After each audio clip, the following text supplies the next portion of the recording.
Hey everyone, so in a few days time I am heading down to London and I'm going to be doing the London to Edinburgh to London Audax event, and this is the bike that I'm going to be riding, and so I thought I'd do a bit of a bike check and also a kit check ahead of the event, show you what I might be riding and the extras and the differences that I'm going to be using. So for the guest, the name says itself, it is an event that goes from London up to Edinburgh and then you finish back in London. Total distance 1,550 kilometers, so it's almost 1,000 miles. There's not actually that much climbing. I think it's about 15,000 meters, maybe a little bit less.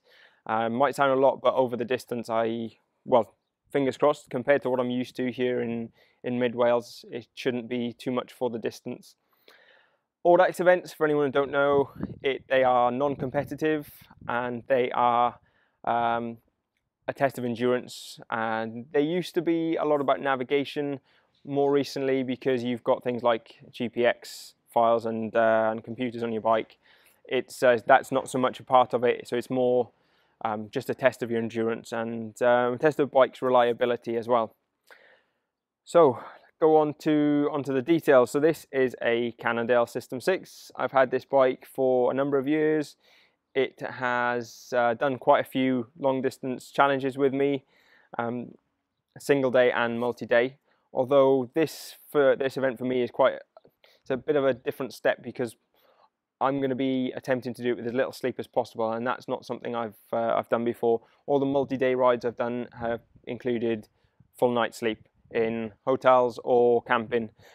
With this one, I'll be attempting to ride with relatively little sleep. So I'm going to be in the 100-hour group, so I need to finish in under 100 hours, so it's effectively 4 days. For the majority of people, they'll have 125 hours to complete it. So yeah, fingers crossed that will be doable for me. So yeah, Cannondale SystemSix. The spec of the bike compared to when it was new, forgetting about the extras added just for this event itself, I've changed quite a bit. So it has got a full Dura Ace Di2 13 speed, so 9170 group set, running a 50-36 on the front and an 11-30 on the back.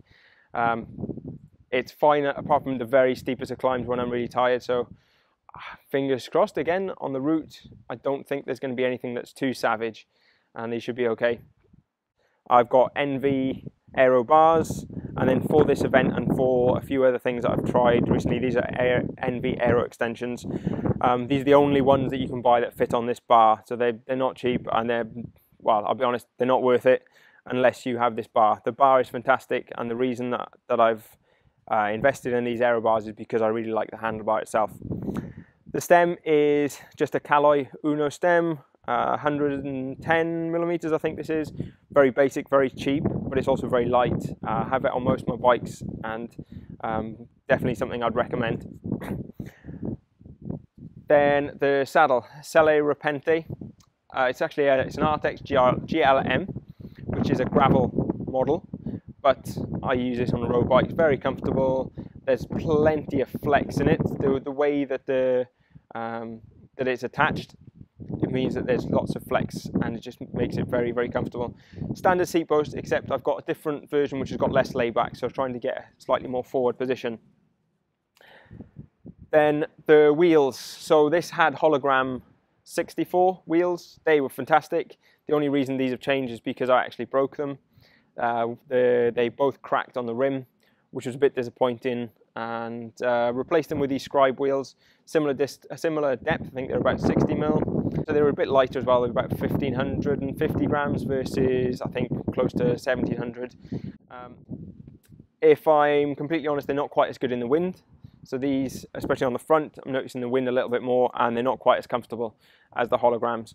But still, the reason I got these is because they're just a really good value set of wheels, and the hubs on them are fantastic. They're quite noisy, but it's got a really the ratchet. It's got a really quick action, so you don't lose anything on that. Then I'll go into some of the specifics then of the bike and things I've added for this challenge in particular. So start off with a bag. So this frame bag is a custom made straight cut. It's the lightest one they've ever made actually, which is pretty cool. So it's, you send a picture of your bike in with the bottles and everything you want in there, and they'll make it to size. Ross, who's the guy there, he's absolutely amazing, and really pleased with this bag. It's made narrower than standard, so there's no, it doesn't come out at all, so I got plenty of knee clearance as I'm riding. I'll have everything that I need in this for the riding between the checkpoints. So there are 2 drop boxes, so it's unsupported, you do it unsupported, but there are checkpoints and drop boxes that you have. So I'm hoping I'll be able to carry everything I need between those checkpoints, which are roughly, so it's roughly 100 kilometers between each checkpoint, and then I think roughly 400 kilometers to each drop box. I've also got a straight cut top tube bag, and again this is a custom one, slightly narrower and smaller than the standard one they do. It has got bolt holes for a different frame I've got where you can bolt it straight onto there, and then also, so the reason it's custom is because I can then strap it on, so it's a multi-use bag, and I am using the Dr. John widget on the front. So it's just a really nice attachment method. This rotates, so it doesn't actually strap onto anything, so you don't get any rubbing underneath there. And this will have all my food, I say all my food, a lot of my food, and things will be going in there to eat on the go. I'll have a standard jersey, so I'll also have things in the back. Saddlebag. In the saddlebag I will have repair things, so 2 tubes, I've got 2 CO2 canisters, CO2 valve to put onto the valve, patches in case I have to patch an inner tube. I've also got, so something I'd really recommend that people carry is a valve extender. So these are deep rims, so you need a really long valve. If you have to buy a tube or maybe borrow a tube off someone and the valve isn't long enough, you can then use a valve extender to put on a standard tube. So yeah, it's one top tip that I would give. And then also I've got a small section of chain plus a chain link, a tubeless plug, so running tubeless in here with Continental 25mm GP5000 tyres. Then I have got, so this is a 3D printed Racewear Direct adapter, so that I can then go onto a GoPro mount, and then off the GoPro mount I've got a specific attachment for a exposure rear light. Now I'll be carrying 2 of these, so one in here and then I'll have a spare in there. Within the bag I'll also have a battery to recharge the front light, and say when I'm not using it, the rear light. I've also got a cable feeding through which will then recharge my computer. So that with Audax events, some people will have a route card and you can follow, you know, every turn off a piece of paper. Personally, I don't bother, I won't even carry that, I'll just be using my computer and going off the GPX files.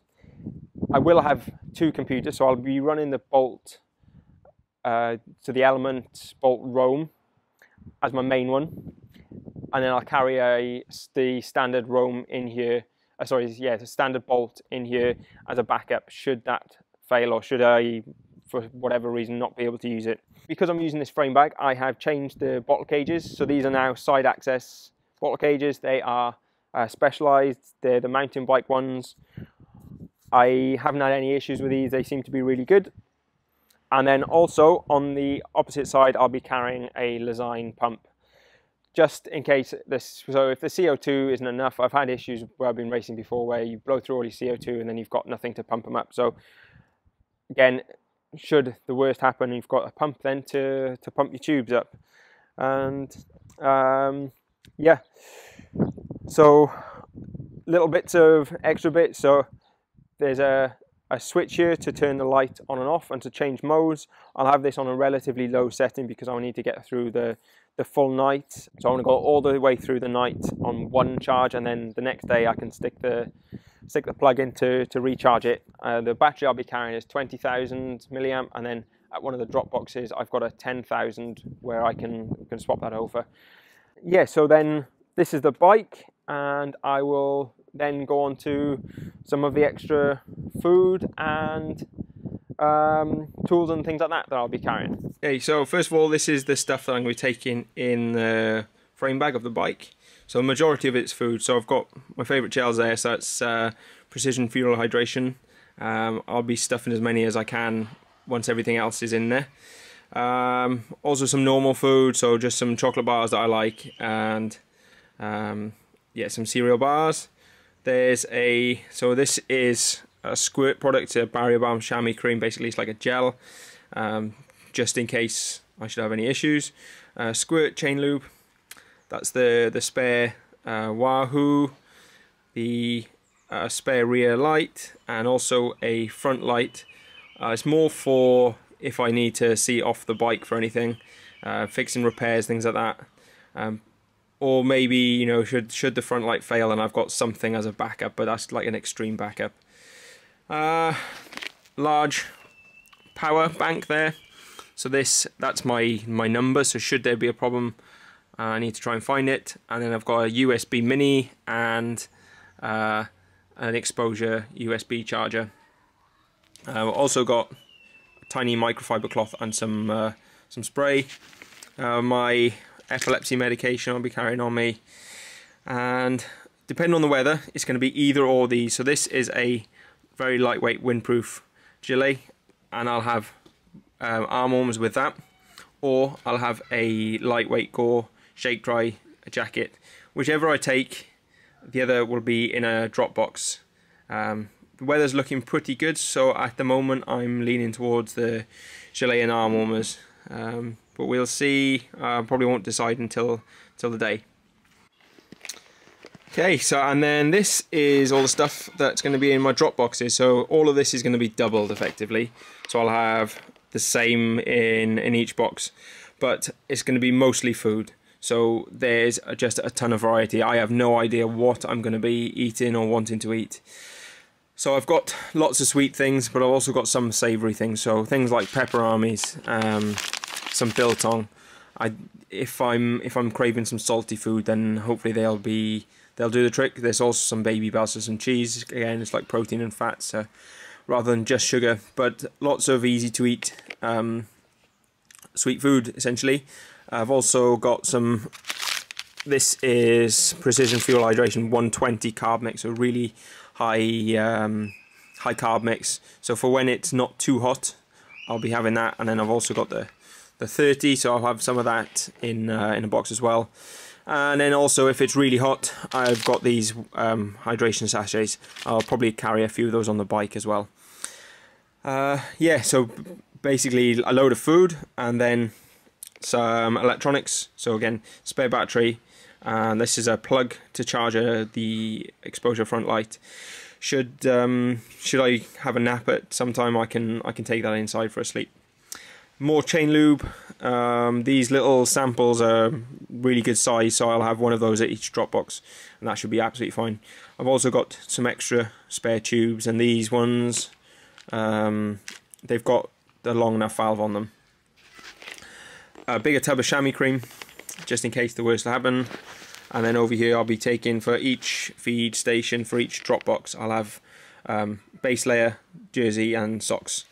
I'm not taking any spare shorts because I'm hoping that the same ones will last me throughout. I think it'll just be more comfortable being in the same chamois, as disgusting as that might sound. I've done it before for days on end and I've been fine, so that's my plan. And yeah, toothbrush, toothpaste, small tub of toothpaste. Should I want to brush my teeth. And yeah, like I say, this is all going to be double, so each drop box, so I think I'll have a bag where all of this will be put into and taken to different checkpoints. In addition to all of this, then at the there's places where you can have other food, so that I'm not going to be just living off this. So I hope that's been of interest to some people. Say if I've got a tracker which I'll be using for the event. So for people who've watching this before the event, which is starts on the 7th of August. So if you're watching it before or during, I'll put a link to the tracker. If you're watching it afterwards, I will put a link to, well, hopefully I'll have another video which I'll be taking during the event, and I'll put a link to that. Hopefully it's been of use to some people and maybe enjoyed watching. Say, looking forward, I'm quite nervous about the event, but I'm looking forward to it. And I'll try and get another video of the actual event up when I've finished. Thank you.